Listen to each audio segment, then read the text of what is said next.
শুক্রবার ভ্যালেন্টাইন্স ডেতে দুষ্কৃতকারীর গুলিতে কেন্টে একজন নারী নিহত হয়েছেন। 40 বছর বয়সী ওই নারীকে কেন্টের নকহল্ট এলাকায় 3 হর্স হাউস পাবের বাইরে সন্ধ্যে 7টার দিকে গুলি করা হয় এবং তিনি ঘটনাস্থলে প্রাণ হারান বলে জানিয়েছে পুলিশ।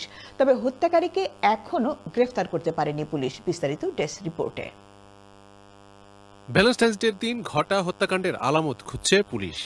পুলিশ বলছে দুষ্কৃতিকারীর গুলিতে ঘটনাস্থলে মারা যায় 40 বছর বয়সী এক মহিলা। It's tragic, isn't it? You know, Valentine's night, somebody's supposed to come out for dinner and ended horrifically. So it's very sad for everybody involved, isn't it?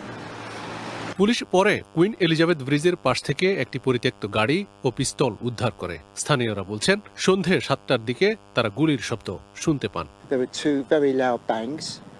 And we were going out into Orpington, and we looked out and we saw the whole area cordoned off. The police car was there and the ambulance with flashing lights was there, and they were very busy.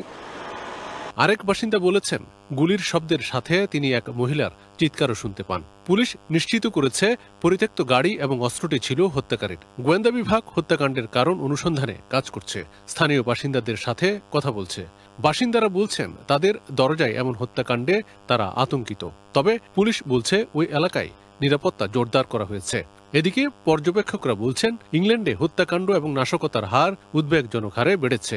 বিশেষ করে knife ক্রাইমের হার আশঙ্কাজনক আকার ধারণ করেছে। গত বছরের September পর্যন্ত পুলিশের পাওয়া তথ্যমতে এক বছরে নাইফ ক্রাইমের ঘটনা ঘটে 55,000-এর বেশি, আগের বছরের চেয়ে প্রায় 4% বেশি, এবং গত 10 বছরে নাইফ ক্রাইম বেড়েছে প্রায় 94%। Milton Noman, channel S news desk.